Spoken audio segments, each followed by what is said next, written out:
Hey guys, welcome to our travel advice video for New Zealand. In this video, we're going to be covering everything you need to know for planning your trip to New Zealand. Plus, around the end of the video, we'll tell you everything we wish we knew before we started traveling around New Zealand. Coming right up.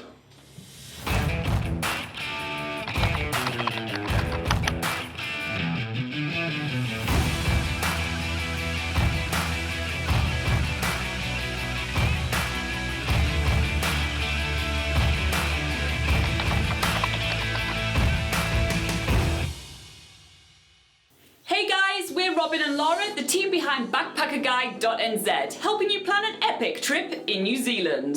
This video is an introduction into planning a trip to New Zealand. We're going to be giving you all the travel advice that you need to know to make the most of this trip. We're going to be keeping things quite broad because we want to cover every type of travel around New Zealand as well as all the length of stay from a couple of weeks to an entire year. Plus, throughout the video, we'll give you all our insider's tips of things that we wish we knew before we arrived in New Zealand. And we release videos on New Zealand every single day, so if you are new here, consider subscribing. And with that, let's get on with the video. First of all, here's a quick introduction to New Zealand. Alright, so New Zealand is an island. In fact, it's a lot of different islands, but the two main ones are the North Island and the South Island, and they're both extremely different. If you want to know more about both of those, you may want to watch our videos called North Island versus South Island, which details all of that in great length. But there is also a lot of different islands like Waiheke Island, which is off the shore of Auckland and is the wine mecca of New Zealand, and Stewart Island, which is all the way at the bottom of the South Island and which is almost entirely a national park. New Zealand is world famous for its outstanding natural beauties, stunning mountain ranges, amazing volcanoes, gorgeous beaches, and stunning lakes. This is to no surprise that the outdoor activities is what is most prominent in New Zealand, and that's what you're going to experience the most when coming to New Zealand. And in terms of culture, New Zealand was first settled by the Maori, which are originating from Polynesia, and they brought with them a fascinating culture which you can experience all over New Zealand.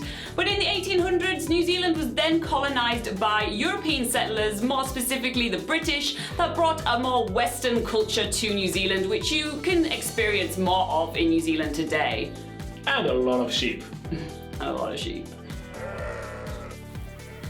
Alright, let's start talking about the best time of the year to travel around New Zealand. Before we talk about months or seasons or anything like that, you need to know that New Zealand is world famous for having 4 seasons in one day, meaning that the weather is extremely changeable. So you'll be really foolish to plan your entire trip around the weather. Instead, you're better off packing some layers and deal with the rain if it happens. But just to give you a more typical idea of the weather in those seasons, we'll go through each one, starting with summer. So summer in New Zealand is between December and February, and the highest temperatures are usually around 25 degrees Celsius. It's also the busiest and most expensive time to travel around New Zealand.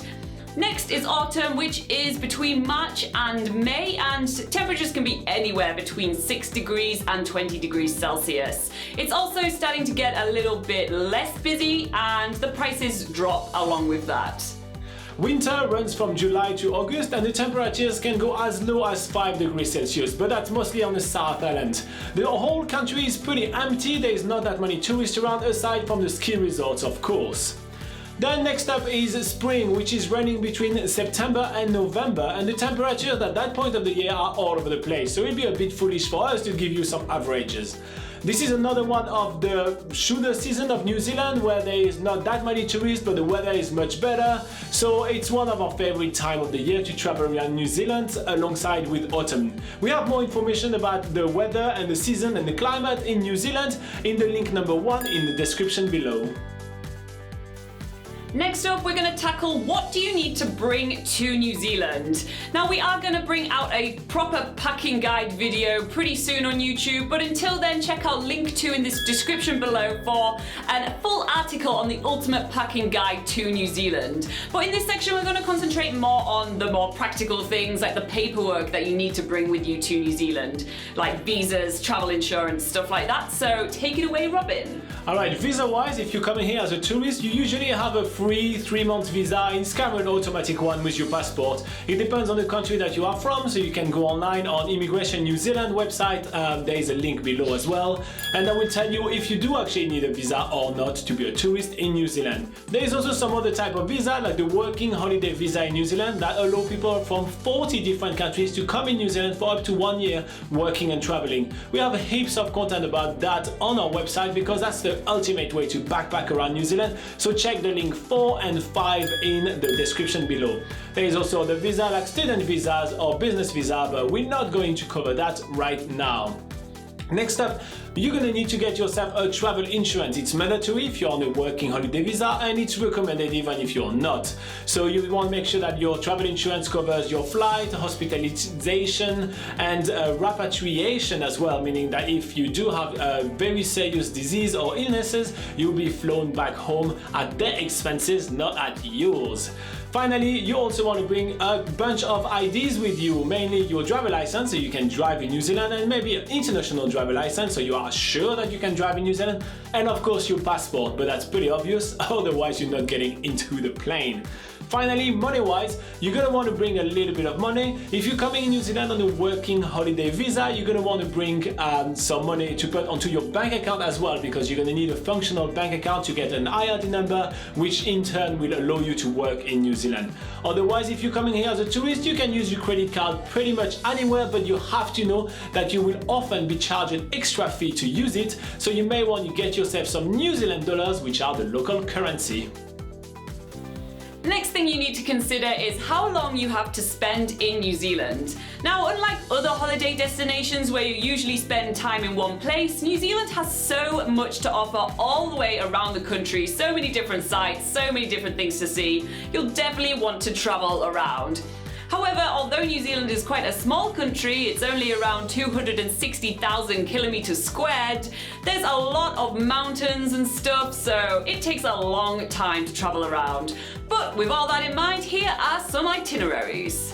Alright, so let's say that you only have 1 to 2 weeks to travel around New Zealand. At this point, we advise you to pick one of the both islands and make the most of that one island, picking about 5 to 6 destinations around the islands and getting the time to actually explore both of them. If you try to fit both islands into that small amount of time, you're going to be doing mostly driving. If you have a little bit more time, let's say 2 weeks to 1 month, at that point you have the time to explore both islands, but it's still going to be a lot of driving if you decide to drive yourself. At this point you are much better off getting onto a bus. There is a lot of different bus options like coach buses as well as hop on hop off, so consider all of your options before selecting one of them. If you do have a little bit more time, even like let's say a little bit more than a month, then you have enough time for yourself to drive yourself around and see everything we have to offer right here in New Zealand. So rent yourself a car and make the most of your trip. There is heaps to see, and get off the beaten track as well, because if you only go to the main spot, you end up leaving New Zealand and feeling that you've missed a lot.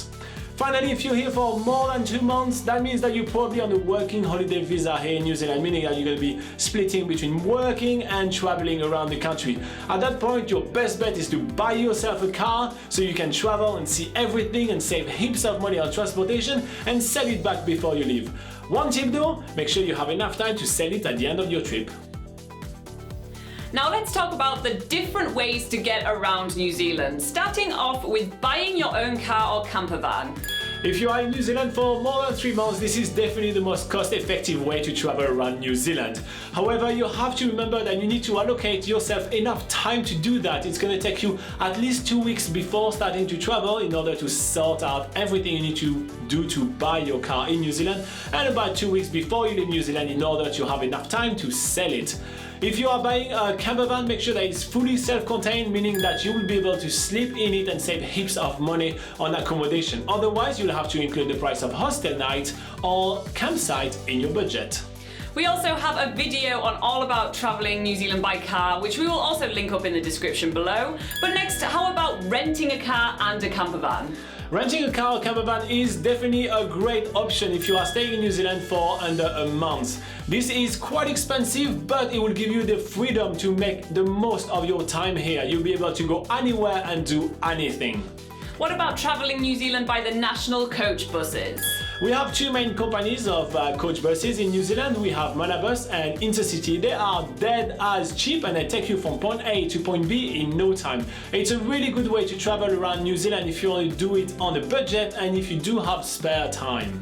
There's also the hop-on hop-off buses. The hop-on hop-off buses are kind of a mix between the bus tour and the coach bus. You have to remember that activities and accommodation are not included, so they end up being a little bit pricey. But it's a great option if you want something half stress-free, half non-stress-free and with a bit of freedom. How about normal bus tours? The normal bus tour are your ultimate stress-free experience. Everything has been taken care of for you and usually you get all the activities included, all the accommodation included and even some meals. So if you want a stress-free experience and hit all the main spots of New Zealand, go for that option. What about domestic flights? Domestic flights in New Zealand are not as popular as in most other countries. You will only use those ones if you want to cross both islands or cover a long stretch of travel, meaning Auckland to Queenstown or Auckland to Christchurch. Otherwise, they're not really your best option. What about the ferries? The ferry is going to be kind of mandatory if you're traveling by bus or if you're traveling by car. It's a great experience. I love the cruise through the Marlborough Sound. It's really awesome. If you are traveling by yourself or by bus, you are going to be surprised by how cheap it is. However, if you're traveling by car, plan at least $250 for each way. And finally, how about the trains? So we don't have a widespread train network in New Zealand, so it's not going to be your main means of transportation, but the three main train rides that we have in the country are all ranked in the top 25 most beautiful train rides in the world. So if they're not your main transportation, they are definitely an awesome experience. Next up, let's talk about accommodation. Because we are BackpackerGuide.NZ, we usually focus on budget accommodation. But because a lot of people do consider New Zealand as a little bit expensive to travel around, it's always a good idea to save money on accommodation, right? So let's start talking about hostels. Hostels are really common in New Zealand and they usually consist of dorm rooms which range between 4 to 8 beds and you just pay for 1 bed per dorm room. Also they do private rooms as well with shared facilities, so you share a kitchen, you have laundry, lounge facilities. It's a super cheap option for accommodation in New Zealand. If you are traveling as a couple, there's also some really good options to actually save money on accommodation, such as motel, some hotel has some really cheap double rooms, and Airbnb, which is fast growing in New Zealand. What about holiday parks? Holiday parks are a good option if you are camping around New Zealand or travelling by camper van, and they also do cheap cabins as well, so they're also well worth considering. Campsites? Campsites are mainly run by the Department of Conservation in New Zealand, and these are cheaper than holiday parks, usually around $15 per night. And obviously, what about freedom camping? Freedom camping can only really be done if you have a vehicle which is certified self-contained. It needs an actual certified sticker to be self-contained. And this is only allowed in permitted areas, but because this is a bit of a fuzzy issue, we have linked up in the description below on a whole article on that subject. Next up, what are the things to do in New Zealand? Oh my god, there is just so much to do in New Zealand, it's absolutely crazy. In fact, as part of New Zealand's biggest gap year, Laura and I challenged ourselves to do 365 days in New Zealand and do 365 activities. And you know what? That wasn't even enough. There is still so much more to do here. So make sure to check that out for your inspiration, but let's cover a few of them. First up, you need to know that most of the activities here are outdoors adventure because New Zealand is the ultimate outdoor capital of the world. It's also famous for its adventure activities here in New Zealand. For instance, skydiving is a big thing here in New Zealand thanks to all the amazing scenery you can skydive over. Also, bungee jumping was invented in New Zealand, so there's plenty of bungee jumping to do. There's also a lot of jet boating, heaps of whitewater rafting, canyoning, ziplining, you name it, we probably do it in New Zealand. Wildlife-wise, we have a lot to offer. Although we don't have any native mammals, we have some awesome birds. We have the little kiwi bird, which is super cute, and we have the kea, which is the only alpine parrot. We also have whale watching, dolphin swimming, seal swimming, and heaps more. You will not be disappointed if you want a wildlife fix in New Zealand.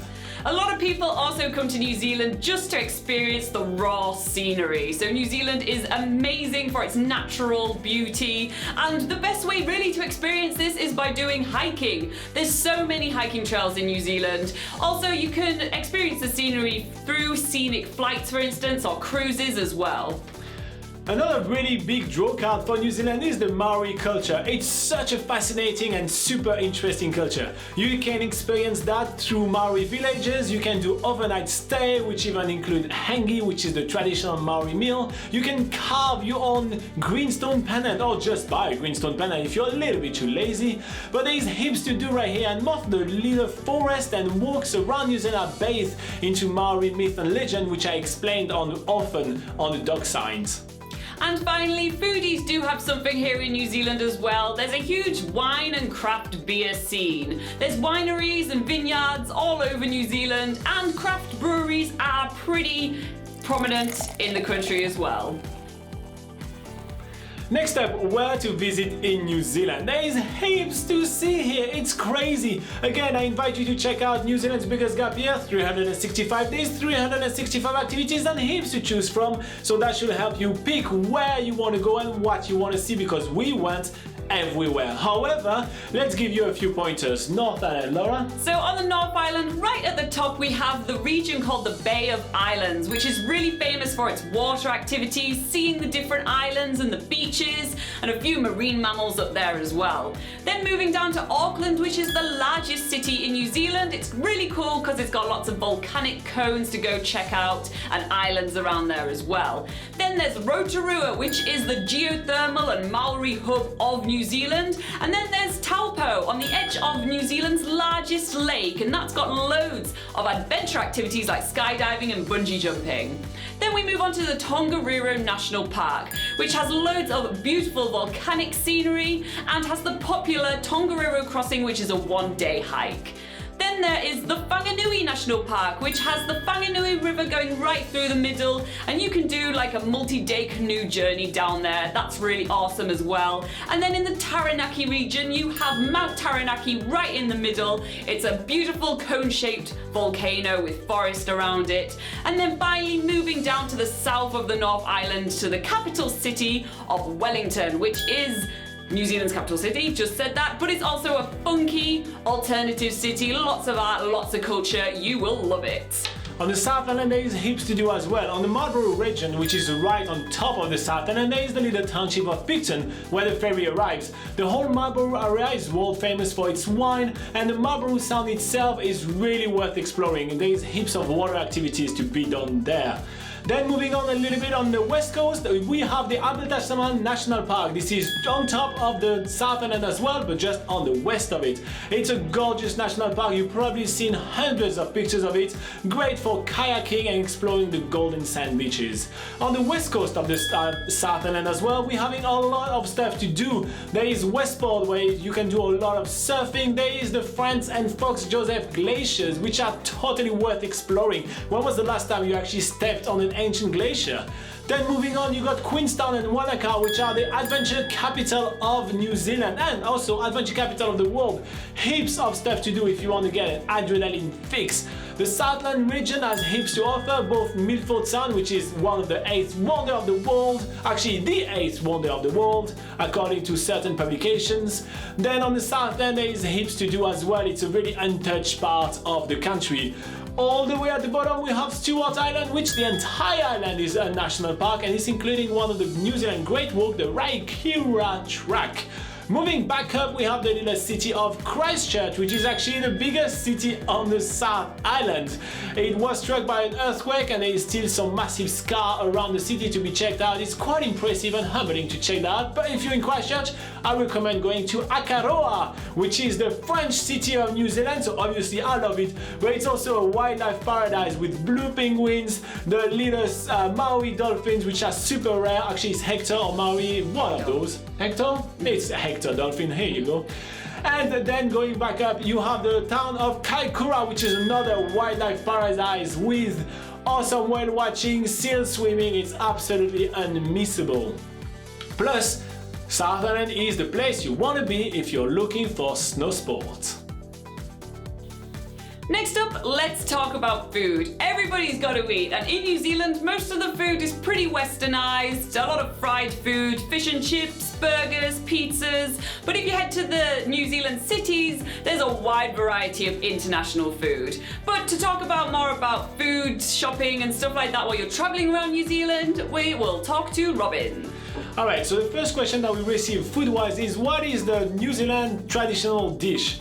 The first thing that comes to mind is the fish and chips. Everybody here eats fish and chips, and it's usually really fresh and really good. It will set you back between $7 to $10 for a massive portion that you won't be able to finish. Next up, we have the pavlova, which is a dessert. It has like a meringue and some cream and some fruit, and it's really awesome. But because it's that complex, it's really rarely found. So if you ever see pavlova in the menu, make sure to order it.